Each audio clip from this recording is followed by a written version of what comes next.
मित्रांनो, लिसन टू री ॲप्लिकेशन तुम्हाला सर्व प्रकारचे स्पर्धा परीक्षांसाठी आवश्यक असणारे ऑडिओ बुक्स, ऑडिओ नोट्स आणि इतर मटेरियल देखील उपलब्ध करून देते.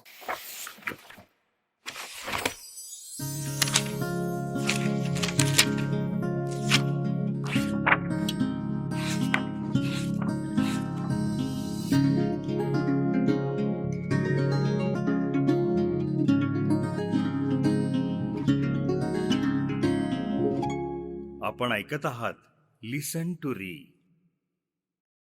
राज्यशास्त्र धडा पहिला, महायुद्धोत्तर राजकीय घडामोडी. या मागील इयत्तांच्या नागरिक शास्त्राच्या पाठ्यपुस्तकामधून आपण स्थानिक शासन संस्था, भारताचे संविधान आणि आपल्या देशातील राज्यपद्धती किंवा शासनाची रचना यांचा अभ्यास केला. या इयत्तेत आपण आता भारताचे जगाशी असणारे संबंध पाहणार आहोत. भूगोलाच्या अभ्यासातून तुम्हाला जगाची भौगोलिक रचना समजली असेल. इतिहासाच्या अभ्यासातून ऐतिहासिक काळातील जागतिक घडामोडी समजल्या असतील.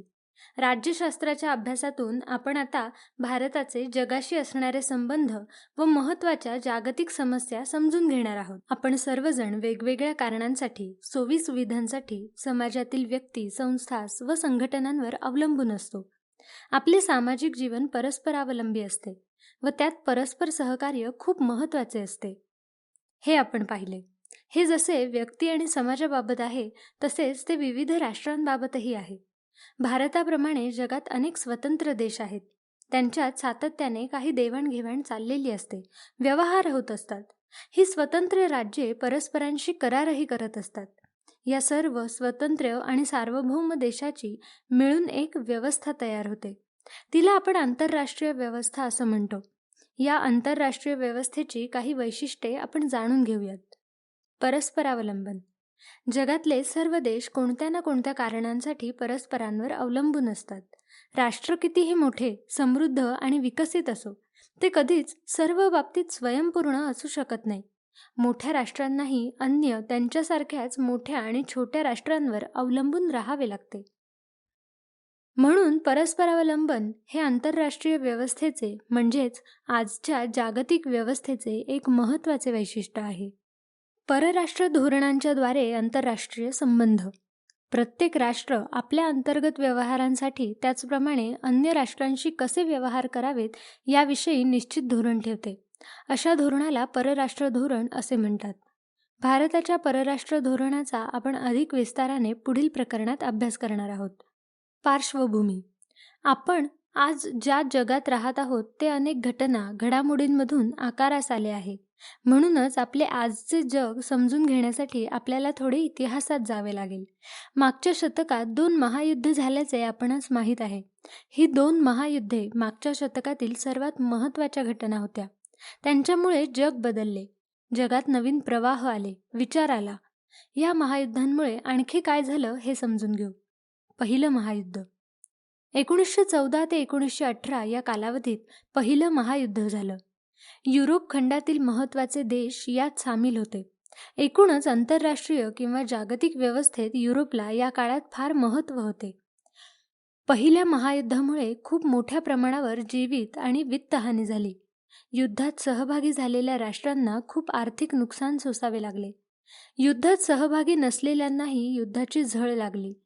जिंकलेल्या आणि हरलेल्या राष्ट्रांच्या अर्थव्यवस्था कोसळल्या. पहिल्या युद्धातील सहभागी राष्ट्रे: मित्रराष्ट्र ब्रिटन, फ्रान्स, रशिया, इटली आणि अमेरिका. तर मध्यगत राष्ट्रे जर्मनी, ऑस्ट्रिया, हंगेरी, तुर्कस्तान आणि बल्गेरिया. अशा प्रकारचे युद्ध पुन्हा होऊ नये त्यासाठी काहीतरी उपाययोजना करायला हवी असे सर्व राष्ट्रांना वाटू लागले आणि त्यातून राष्ट्रसंघ या आंतरराष्ट्रीय संघटनेची स्थापना झाली. आंतरराष्ट्रीय समस्या सोडवण्यासाठी चर्चा व वाटाघाटी करण्याचे ते एक महत्त्वाचे व्यासपीठ बनले. युद्ध टाळणे ही राष्ट्रसंघाची मुख्य जबाबदारी मानण्यात आली. पहिले महायुद्ध संपल्यानंतर युरोपमध्ये आणि युरोप बाहेरही अनेक महत्त्वाचे बदल घडून आले. उदाहरणार्थ, युरोपमधील पूर्वीची साम्राज्ये कोसळली आणि त्यातून नवीन राष्ट्रे अस्तित्वात आली. युरोपमधील अनेक देशांच्या आफ्रिका आणि आशिया खंडात वसाहती होत्या. या वसाहतींमध्ये स्वातंत्र्यासाठी चळवळी सुरू झाल्या. युरोपीय राष्ट्रांच्या वर्चस्वाला या चळवळींनी मोठ्या प्रमाणावर आव्हान दिले. पहिल्या महायुद्धानंतर शांतता प्रस्थापित करण्यासाठी राष्ट्रसंघ निर्माण झाला, परंतु राष्ट्रसंघाला युद्ध थोपवण्यात यश आले नाही. जर्मनी, इटली, स्पेन इत्यादी देशांमध्ये तर हुकुमशाही राजवटी अस्तित्वात आल्या. या सर्व घडामोडींची परिणती दुसऱ्या महायुद्धात झाली. आमचे असेच ऑडिओ लेक्चर ऐकत राहण्यासाठी तुम्ही या ऑडिओसोबतच्या लिंकवर क्लिक करून प्ले स्टोअरवरून आपले ॲप्लिकेशन डाउनलोड करू शकता. दुसरे महायुद्ध 1939 ते 1945 या कालावधीत दुसरे महायुद्ध झाले. पहिल्या महायुद्धापेक्षा दुसरे महायुद्ध अधिक संहारक ठरले. पहिल्या महायुद्धाच्या तुलनेत ते अधिक व्यापक तर होतेच, परंतु या युद्धात अधिक प्रगत तंत्रज्ञानाचा अवलंब करण्यात आला. युद्धात सहभागी असलेल्या राष्ट्रांवर पुन्हा एकदा आर्थिक संकट कोसळले. दुसऱ्या महायुद्धातील सहभागी राष्ट्रे मित्र राष्ट्र होती. Britain, France, Australia, Canada, New Zealand, Bharat, Soviet union, चीन आणि अमेरिका. तर अक्षराष्ट्र होती जर्मनी, जपान आणि इटली. दुसऱ्या महायुद्धात अमेरिकेचा महत्त्वाचा सहभाग होता. अमेरिकेने अणुबॉम्बची निर्मिती केली होती. युद्ध संपवण्यासाठी जपानमधील हिरोशिमा आणि नागासाकी या 2 शहरांवर अनुक्रमे 6 ऑगस्ट आणि 9 ऑगस्ट 1945 रोजी अमेरिकेने अणुबॉम्ब टाकले. युरोपमध्ये जर्मनीच्या पराभवानंतर व आशियामध्ये जपानच्या पराभवानंतर दुसरे महायुद्ध संपले. दुसऱ्या महायुद्धानंतरच्या काळात जागतिक पातळीवर ज्या अनेक घडामोडी झाल्या त्यातील एक महत्त्वाची घटना म्हणजे शीतयुद्धाची सुरुवात होय. 1945 ते 1991 हा प्रदीर्घ काळ शीतयुद्धाने व्यापला होता. या काळातील काही बदलांचा आता आपण आढावा घेऊ. शीतयुद्ध. दुसऱ्या महायुद्धात मित्र असणारे अमेरिका आणि सोव्हिएत युनियन युद्ध संपताच परस्परांचे स्पर्धक बनले. त्यांच्यातील सहकार्याची जागा स्पर्धेने घेतली. या स्पर्धेने जागतिक राजकारणाचा 40-45 वर्षांचा कालखंड व्यापला. या दोन्ही देशांमध्ये उघड युद्ध झालं नाही, परंतु युद्धाचा भडका कधीही उडू शकेल असा तणाव यांच्या संबंधांमध्ये होता. प्रत्यक्ष युद्ध नाही, पण युद्धाला पूरक अशा तणावपूर्ण परिस्थितीचे वर्णन शीतयुद्ध या संज्ञेद्वारे केले जाते. या काळात अमेरिका तर महासत्ता होतीच, पण सोव्हिएत युनियननेही अण्वस्त्रांची निर्मिती करून व आपले लष्करी सामर्थ्य वाढवून महासत्ता बनण्याचा प्रयत्न केला. अमेरिका व सोव्हिएत युनियन या 2 महासत्तांमधील संघर्ष, सत्तास्पर्धा, शस्त्रस्पर्धा, विचारप्रणालीतील भेद, परस्परांना काटशह देण्याची वृत्ती या सर्व बाबींमुळेच शीतयुद्ध सुरू झाले होते. शीतयुद्धाचे परिणाम. लष्करी संघटनांची निर्मिती. शीतयुद्ध काळात दोन्ही महासत्तांनी लष्करी संघटना निर्माण केल्या. त्यात सामील होणाऱ्या राष्ट्रांच्या संरक्षणाची जबाबदारी त्या महासत्तांनी घेतली. NATO NATO North Atlantic Treaty Organisation ही अमेरिकेच्या प्रभुत्वाखालील लष्करी संघटना होती, तर वॉर्सा करार ही सोव्हिएत युनियनच्या प्रभुत्वाखालील लष्करी संघटना होती. जगाचे द्विध्रुवीकरण. शीतयुद्ध काळात जगातील बहुतेक देश 2 महासत्तांच्या गटात सामील झाले होते. राष्ट्रांची अशी 2 गटात विभागणी होणे म्हणजेच द्विध्रुवीकरण होय. शीतयुद्धाचा आवाका त्यामुळे वाढला. तणावाचे क्षेत्र व्यापक झाले. तुम्हाला माहिती आहे का, 1917 मध्ये रशियात साम्यवादी क्रांती झाली व त्यातून सोव्हिएत युनियन अस्तित्वात आले. अल्पावधीतच सोव्हिएत युनियन आंतरराष्ट्रीय राजकारणात महासत्ता म्हणून आकारास आली. परंतु अमेरिका आणि सोव्हिएत युनियन यांच्यात टोकाचे मतभेद होते. उदाहरणार्थ, अमेरिका हे भांडवलशाहीचा पुरस्कार करणारे लोकशाही राज्य होते, तर सोव्हिएत युनियन समाजवादाचा व एकपक्षीय हुकुमशाहीचा पुरस्कार करणारे राज्य होते. दोन्ही महासत्तांना जगात आपले वर्चस्व वाढवायचे होते. अमेरिकेला भांडवलशाहीचा प्रसार करायचा होता, तर सोव्हिएत युनियनला समाजवादाचा. आपले प्रभुत्व वाढावे म्हणून दोन्ही महासत्तांनी लहान राष्ट्रांना आपापल्या गटात खेचण्याचा प्रयत्नांना सुरुवात केली. परिणामी युरोपचे वैचारिक पातळीवर विभाजन झाले. पश्चिम युरोप व तेथील देश अमेरिकेच्या गटात सामील झाले, तर पूर्व युरोपमधील देश सोव्हिएत युनियनच्या गटात सामील झाले. आपापल्या गटातील राष्ट्रांना लष्करी आणि आर्थिक मदत देण्याचे धोरण या महासत्तांनी स्वीकारले. आमचे असेच ऑडिओ लेक्चर ऐकत राहण्यासाठी तुम्ही या ऑडिओसोबतच्या लिंकवर क्लिक करून प्ले स्टोअरवरून आपले ॲप्लिकेशन डाउनलोड करू शकता. शस्त्रास्त्र स्पर्धा. महासत्ता एकमेकांना शह देण्यासाठी फार मोठ्या प्रमाणावर शस्त्रांची निर्मिती करू लागल्या. अधिकाधिक संहारक अस्त्रे बनवण्याच्या संदर्भात आणि त्यास लागणारे तंत्रज्ञान अवगत करण्यासाठी स्पर्धा सुरू झाली. परंतु शस्त्रास्त्र स्पर्धेमुळे जागतिक शांतता धोक्यात येईल याची जाणीव दोन्ही महासत्तांना झाल्यामुळे शस्त्रास्त्र नियंत्रणाचे आणि निःशस्त्रीकरणाचे प्रयत्नही याच काळात झाले. प्रादेशिक संघटनांची निर्मिती. महासत्तांच्या स्पर्धेत विकसनशील राष्ट्रांनी परस्परांना मदत करण्यासाठी आपापल्या प्रादेशिक पातळ्यांवर संघटना निर्माण केल्या. त्यांना आर्थिक विकास महत्त्वाचा वाटत होता. युरोपमधील देशांनी युरोपीय आर्थिक संघ निर्माण केला, तर आग्नेय आशिया देशांनी Singapore, Thailand, Malaysia, Indonesia, Philippines इत्यादी देशांनी आसियान संघटना निर्माण केली. अलिप्ततावाद. शीतयुद्ध सुरू झाल्यानंतरच्या काळात एकीकडे जगाचे द्विध्रुवीकरण होत होते, पण त्याचबरोबर काही देशांना महासत्तांच्या स्पर्धेत सामील व्हायचे नव्हते. अशा राष्ट्रांनी महासत्तांच्या स्पर्धेपासून अलिप्त राहण्याचे जे धोरण स्वीकारले त्याला अलिप्ततावाद असे म्हणतात. अलिप्ततावाद ही शीतयुद्ध काळातील एक महत्त्वाची चळवळ होती. अलिप्ततावादी चळवळ. दुसऱ्या महायुद्धानंतर आशिया आणि आफ्रिका खंडातील नव्याने स्वतंत्र झालेल्या देशांनी अलिप्ततेच्या विचाराला पाठिंबा दिला आणि ती एक महत्त्वपूर्ण चळवळ झाली.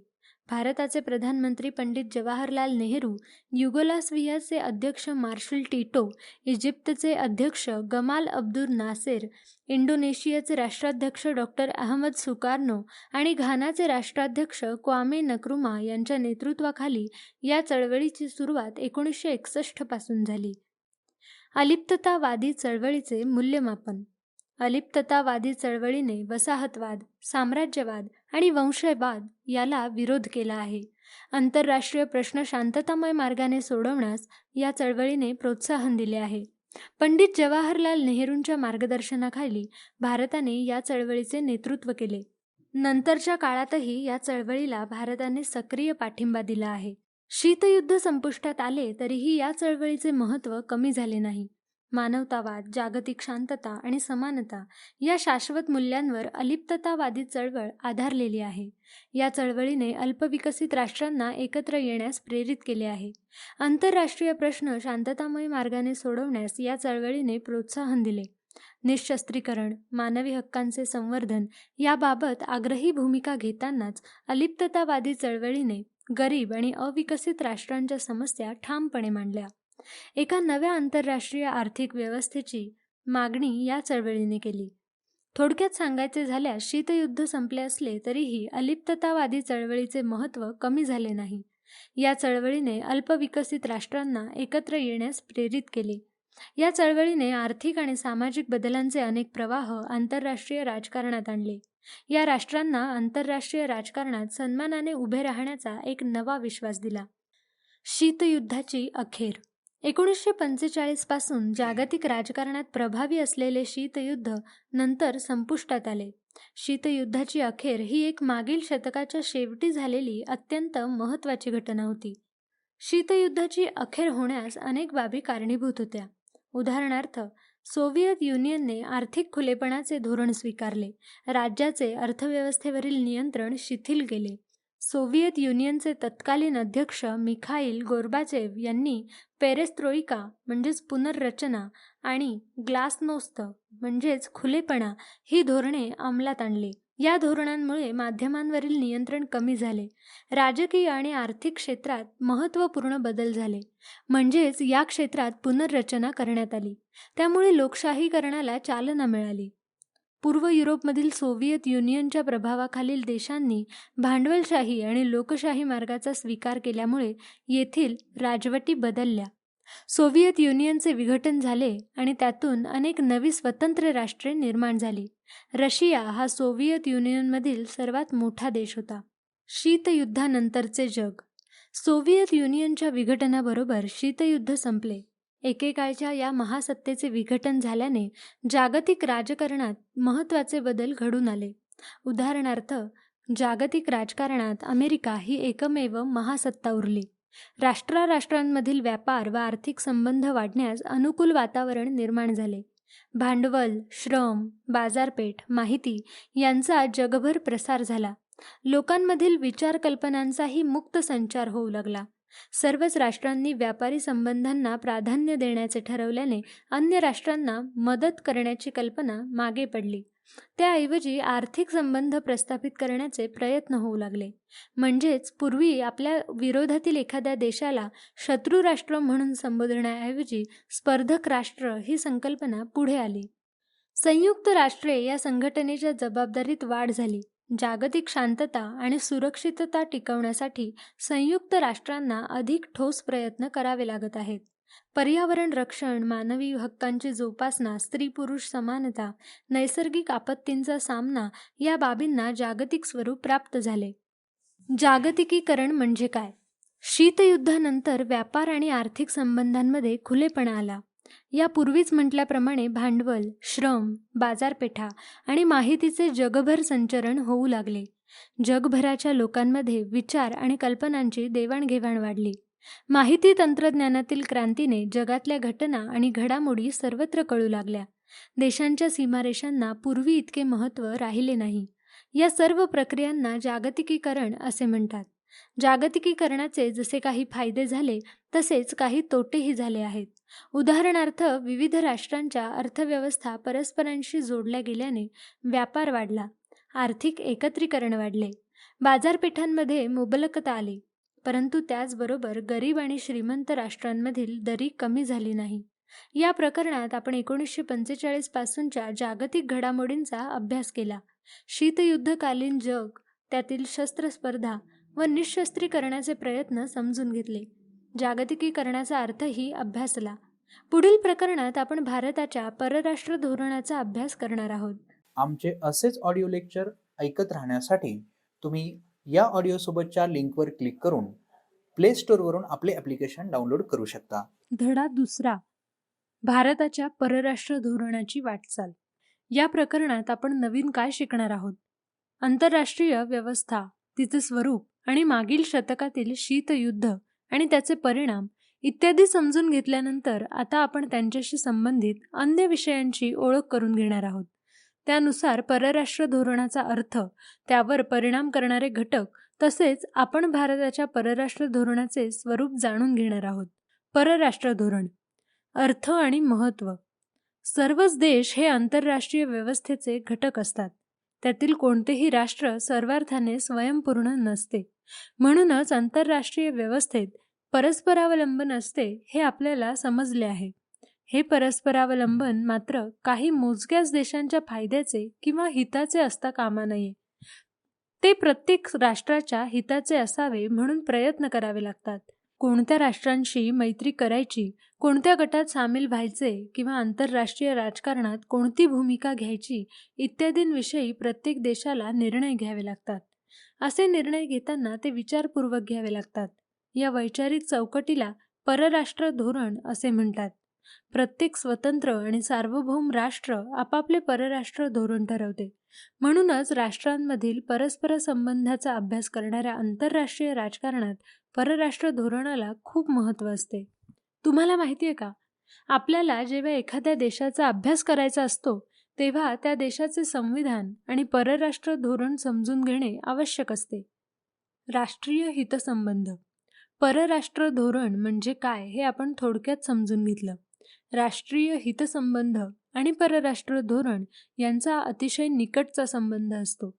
राष्ट्रीय हितासंबंधीची जोपासना परराष्ट्र धोरणाद्वारे केली जाते. म्हणूनच परराष्ट्र धोरणाचा विस्तृत अभ्यास करण्यापूर्वी आपल्याला राष्ट्रीय हितसंबंधाचा अर्थ आणि त्याचे महत्त्व समजले पाहिजे. राष्ट्रीय हितसंबंध म्हणजे आपल्या देशाचे स्वातंत्र्य व सार्वभौमत्व सुरक्षित ठेवण्यासाठी करायच्या उपाययोजना. आपला आर्थिक विकास साधून आपले सामर्थ्य वाढवण्यासाठीच्या प्रयत्नाचाही राष्ट्रीय हितसंबंधात समावेश होतो. आपल्या राष्ट्रासाठी फायद्याचे आणि योग्य काय आहे याचा विचार करून जेव्हा निर्णय घेतले जातात तेव्हा त्यास आपण राष्ट्रीय हितसंबंधांची जोपासना असं म्हणतो. या अर्थाने कोणत्याही राष्ट्राच्या राष्ट्रीय हितसंबंधांमध्ये पुढील घटकांचा समावेश होतो. आपल्या देशाच्या स्वातंत्र्य, सार्वभौमत्व व अखंडतेचे रक्षण करणे म्हणजे संरक्षण हे सर्वोच्च राष्ट्रीय हित असते. आर्थिक विकास हेही एक महत्त्वाचे राष्ट्रीय हित आहे. आर्थिकदृष्ट्या दुर्बल असणाऱ्या राष्ट्राला आपल्या स्वातंत्र्याचे जतन करणे अवघड जाते, म्हणून संरक्षणाखालोखाल आर्थिक विकास हे राष्ट्रीय हित महत्त्वाचे मानले जाते. राष्ट्रीय हितसंबंध आणि परराष्ट्र धोरण. संरक्षण आणि आर्थिक विकास या राष्ट्रीय हितसंबंधांची जोपासना होईल या दृष्टीने परराष्ट्र धोरण आखले जाते. म्हणूनच राष्ट्रीय हितसंबंध ही उद्दिष्टे मानली जातात, तर परराष्ट्र धोरण हे ती प्राप्त करण्याचे साधन ठरते. परिस्थिती आणि काळानुसार राष्ट्रांच्या उद्दिष्टांमध्ये बदल होत असतात. त्यानुसार राष्ट्रीय हितसंबंधांमध्येही बदल होतात. त्या बदलांचे प्रतिबिंब परराष्ट्र धोरणात दिसून येते. म्हणूनच परराष्ट्र धोरण प्रवाही असते. परराष्ट्र धोरण निश्चित करणारे घटक. आंतरराष्ट्रीय व्यवस्थेत कोणत्या राष्ट्रांशी कशा प्रकारचे संबंध ठेवायचे हे परराष्ट्र धोरणाच्या आधारे ठरते. परंतु परराष्ट्र धोरण ठरवताना अनेक घटकांचा त्यावर परिणाम होत असतो. 1. देशाचे भौगोलिक स्थान. तुम्ही पृथ्वी गोल पाहिला असेल किंवा जगाचा राजकीय नकाशा पाहिला असेल. त्यावरून कोणत्याही राष्ट्राचे भौगोलिक स्थान तुम्हाला दिसते. काही देश अन्य देशांपासून दूर अंतरावर आहेत, तर काही राष्ट्रांच्या आजूबाजूला अनेक शेजारी देश आहेत. काही राष्ट्रांना मोठा समुद्रकिनारा लाभला आहे, तर काही राष्ट्रांकडे भरपूर खनिज संपत्ती आहे. थोडक्यात देशाचा आकार, लोकसंख्या, जमिनीचा पोत, देशाला लाभलेला समुद्रकिनारा, नैसर्गिक साधन संपत्तीची उपलब्धता या सर्वच बाबी परराष्ट्र धोरण ठरवताना विचारात घ्याव्या लागतात. राजकीय व्यवस्था. लोकशाही स्वरूपाच्या राजकीय व्यवस्थेत संसदेला परराष्ट्र धोरणाच्या निर्मितीत महत्त्वाचे स्थान असते. कारण परराष्ट्र धोरणासंबंधीच्या विषयांवर संसदेत चर्चा होते. विरोधी पक्ष प्रश्न विचारून परराष्ट्र धोरणावर नियंत्रण ठेवू पाहतात. संघराज्य व्यवस्था असणाऱ्या देशांना परराष्ट्र धोरणाची आखणी करताना घटक राज्यांचाही विचार करावा लागतो. कारण शेजारी राष्ट्रांमधील घडामोडींचा घटक राज्यांवर परिणाम होतो. उदाहरणार्थ, श्रीलंकेतील घडामोडींचा तमिळनाडूवर आणि बांगलादेशात काही घडल्यास पश्चिम बंगाल आणि ईशान्येकडील राज्यांवर त्याचा परिणाम होतो. आमचे असेच ऑडिओ लेक्चर ऐकत राहण्यासाठी तुम्ही या ऑडिओसोबतच्या लिंकवर क्लिक करून प्ले स्टोअरवरून आपले ॲप्लिकेशन डाउनलोड करू शकता. अर्थव्यवस्था. आधुनिक काळात कोणत्याही देशाच्या आर्थिक स्थितीला परराष्ट्र धोरण ठरवण्यात फार महत्त्व प्राप्त झाले आहे. आर्थिक विकास हे सर्वच राष्ट्रांचे सर्वात महत्त्वाचे उद्दिष्ट बनले आहे. त्यामुळे अर्थव्यवस्थेचा परराष्ट्र धोरणावर 2 प्रकारे परिणाम होतो.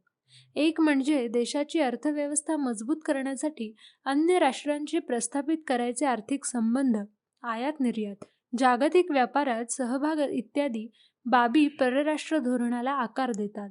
तर दुसरा, सध्याच्या जागतिक व्यवस्थेत आर्थिक सुरक्षिततेचे मुद्दे राष्ट्रीय सुरक्षितते इतकेच महत्त्वाचे मानले जातात. आर्थिक सुरक्षितता जितकी भक्कम तितके सामर्थ्यशाली राष्ट्र म्हणून मान्यता मिळते. अर्थव्यवस्था मजबूत असणारे देश कमी परावलंबी असतात व त्यांना स्वतंत्रपणे परराष्ट्र धोरण आखता येऊ शकते. राजकीय नेतृत्व. परराष्ट्र धोरण ठरवण्यात राष्ट्रपती, प्रधानमंत्री, परराष्ट्रमंत्री, संरक्षण मंत्री, अर्थमंत्री, गृहमंत्री यांचा वाटा असतो. परराष्ट्र धोरणातील सातत्य टिकवून ते सुधारण्याचा प्रयत्न या पदांवरील व्यक्ती करतात. उदाहरणार्थ, पंडित जवाहरलाल नेहरूंनी भारताच्या परराष्ट्र धोरणात अलिप्ततावादाची भर घातली. अटल बिहारी वाजपेयी यांनी भारत-चीन संबंध सुधारण्यात मोठे योगदान दिले. प्रशासकीय घटक. परराष्ट्र धोरणाच्या निर्मितीत परराष्ट्र व्यवहार मंत्रालय, परराष्ट्र सचिव, परदेशातील दूतावास, राजनैतिक अधिकारी इत्यादी प्रशासकीय घटकांचा समावेश असतो. परराष्ट्र धोरणासंबंधीचा अंतिम निर्णय जरी प्रधानमंत्री व त्यांचे मंत्रिमंडळ घेत असले तरी त्या निर्णयापर्यंत पोहोचण्यासाठी प्रशासकीय यंत्रणा मदत करते. परराष्ट्र धोरणास आवश्यक अशी माहिती गोळा करणे, तिचे विश्लेषण करणे, त्यावर आधारित योग्य सल्ला देणे इत्यादी कामे प्रशासकीय अधिकारी पार पाडतात. याचबरोबर राष्ट्रीय सुरक्षा सल्लागार ही महत्त्वाची भूमिका निभावतात. भारताचे परराष्ट्र धोरण. परराष्ट्र धोरणाविषयी प्राथमिक माहिती घेतल्यानंतर आता आपण भारताच्या परराष्ट्र धोरणाविषयी जाणून घेणार आहोत. 1947 साली भारताला स्वातंत्र्य मिळाले आणि तेव्हापासून भारताने आपले परराष्ट्र धोरण स्वतंत्रपणे आखण्यास सुरुवात केली. भारताच्या संविधानातील मार्गदर्शक तत्वांमध्ये राज्याने परराष्ट्र धोरण कसे आखावे याविषयी तरतूद केली आहे. मार्गदर्शक तत्वांमधील कलम 51 नुसार परराष्ट्र धोरणाची एक व्यापक चौकट स्पष्ट करण्यात आली आहे.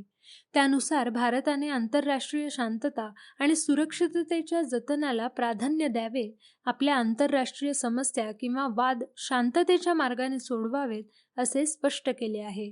अन्य राष्ट्रांशी मैत्रीपूर्ण संबंध ठेवणे व आंतरराष्ट्रीय कायद्याचा आदर करणे हेही आपल्या परराष्ट्र धोरणाचे उद्दिष्ट मानले आहे. भारताचे आत्तापर्यंतचे परराष्ट्र धोरण या चौकटीत विकसित झाले आहे. भारतीय संविधानाचे कलम 51 आंतरराष्ट्रीय शांतता आणि सुरक्षितता स्थापन करणे, राष्ट्रात न्याय आणि सन्माननीय संबंध प्रस्थापित करणे, आंतरराष्ट्रीय व्यवहारात आंतरराष्ट्रीय कायदा आणि करार याबद्दल आदर वृद्धिंगत करणे, लवादाच्या सहाय्याने आंतरराष्ट्रीय वादाची शांततामय सोडवणूक करणे. भारताच्या परराष्ट्र धोरणाची आणखी काही उद्दिष्टे पुढीलप्रमाणे: शेजारी देशांशी आणि अन्य देशांशी मैत्रीपूर्ण संबंध जोपासताना आपल्या देशाच्या संरक्षणास बाधा येणार नाही याची काळजी घेणे, राष्ट्राच्या भौगोलिक सीमारेषा सुरक्षित राहतील याबाबत तडजोड न करणे, भारताच्या एकतेचे आणि एकात्मतेचे संरक्षण करणे, दुसऱ्या देशात वास्तव्य करणाऱ्या आपल्या नागरिकांच्या हिताचे रक्षण करणे. ही जबाबदारी त्या त्या देशातील भारतीय दूतावास पार पाडतात. भारताच्या आर्थिक विकासासाठी परराष्ट्रांबरोबरच आर्थिक आणि व्यापारी संबंध प्रस्थापित करणे. भारताच्या परराष्ट्र धोरणाचा आढावा. भारताच्या परराष्ट्र धोरणाचा आढावा आपण 2 टप्प्यांमध्ये घेऊ. पहिला टप्पा हा स्वातंत्र्यापासून ते 1990 पर्यंतचा मानण्यात येईल. दुसरा टप्पा 1990 नंतर ते आजपर्यंतचा असेल. भारताचे परराष्ट्र धोरण. सुरुवातीचा टप्पा. पंडित नेहरूंनी भारताच्या परराष्ट्र धोरणाची आखणी सुरुवातीच्या काळात केली. भारताच्या परराष्ट्र धोरणाद्वारे त्यांनी वसाहतवादास विरोध केला. आंतरराष्ट्रवादी भूमिका घेऊन जागतिक शांतता व सुरक्षिततेला प्राधान्य दिले. या काळातील भारताच्या परराष्ट्र धोरणावर 3 बाबींचा प्रभाव होता. सर्व आंतरराष्ट्रीय घडामोडींचे आकलन कोणत्याही सत्तेच्या दबावाशिवाय स्वतंत्रपणे करण्याचा प्रयत्न केला. शांतता हे नेहमीच भारताच्या परराष्ट्र धोरणाचे वैशिष्ट्य राहिले आहे. पाकिस्तान आणि चीन या देशांकडून असणारे धोकेही विचारात घेण्यात आले. स्वावलंबनाचा आग्रह व त्यावर असणारा परराष्ट्र धोरणाचा भर हेही तत्कालीन परराष्ट्र धोरणाचे वैशिष्ट्य होते. अगदी सुरुवातीच्या काळात भारताने आपल्या परराष्ट्र धोरणाद्वारे आशिया खंडातील देशांबरोबरच संबंध सुधारण्याचे प्रयत्न केले. आशियाई राष्ट्रांशी सहकार्य करून विकास साधण्याचा आणि आपले स्वातंत्र्य अबाधित ठेवण्याचा प्रयत्न या काळात झाला. ही प्रादेशिक किंवा क्षेत्रीय विकासाची कल्पना पुढे आफ्रिकेपर्यंत विस्तारित झाली.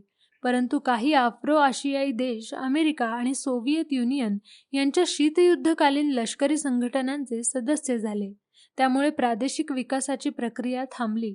त्यानंतर यथावकाश जे देश शीतयुद्धातील लष्करी संघटनांमध्ये समाविष्ट झाले नाहीत त्यांनी अलिप्ततावाद संकल्पनेला पाठिंबा दिला.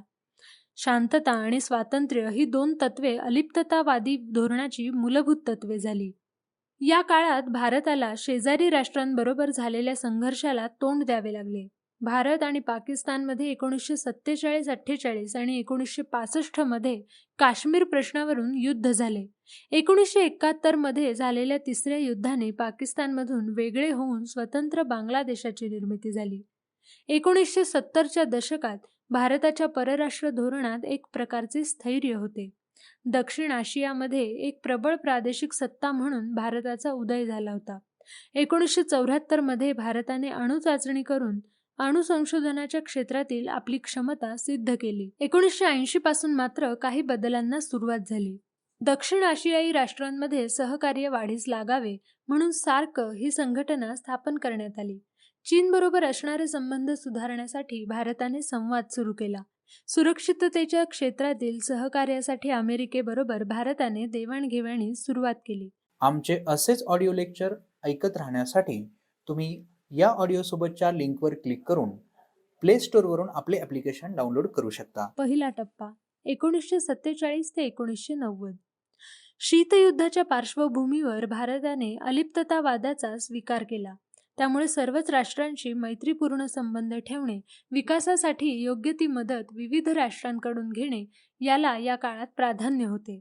अलिप्ततावादी धोरणामुळे भारताला आपल्या विकासासाठी दोन्ही महासत्तांकडून मदत मिळवणे शक्य झाले. संरक्षण व्यवस्था बळकट करण्यावर या काळात भर होता. त्यासाठीचे तंत्रज्ञान आयात करण्यात आले. सोव्हिएत युनियन, फ्रान्स आणि जर्मनी इत्यादी देशांनी यासाठी भारताला सहाय्य केले. या कालखंडात भारताला काही आव्हानांना सामोरे जावे लागले. त्यामध्ये पाकिस्तानशी संघर्ष आणि बांगलादेशाची निर्मिती तसेच चीनशी संघर्ष यांचा समावेश होतो. 1974 मध्ये भारताने अणुचाचणी करून आण्विक संशोधनाच्या क्षेत्रातील आपली क्षमता सिद्ध केली. भारताच्या परराष्ट्र धोरणात पंडित नेहरूंचे योगदान. जागतिक किंवा आंतरराष्ट्रीय घडामोडींचे आपण स्वतंत्रपणे आकलन करावे ही त्यांची भूमिका होती. शांततेच्या धोरणांचा त्यांनी पाठपुरावा केला. दुसरा टप्पा 1991 ते आजपर्यंत. भारताने दुसऱ्या टप्प्यातील परराष्ट्र धोरण अधिक व्यापक आणि गतिशील बनले. शीतयुद्धोत्तर काळात राजकीय आणि लष्करी संबंधांनाच प्राधान्य राहिले नाही. परराष्ट्र धोरणात अर्थकारण, व्यापार, शिक्षण आणि तंत्रज्ञान अशा अनेक पैलूंचा समावेश झाला. 1991 नंतर भारताने आर्थिक व्यवस्थेवरील सरकारी नियंत्रण कमी करून मुक्त आर्थिक धोरण स्वीकारले. त्यामुळे साहजिकच शेजारी देशांबरोबरील व्यापारात वाढ झाली. जागतिक व्यापारात आपला सहभाग वाढला. आर्थिक विकास दर वाढवण्याचे प्रयत्न होऊ लागले.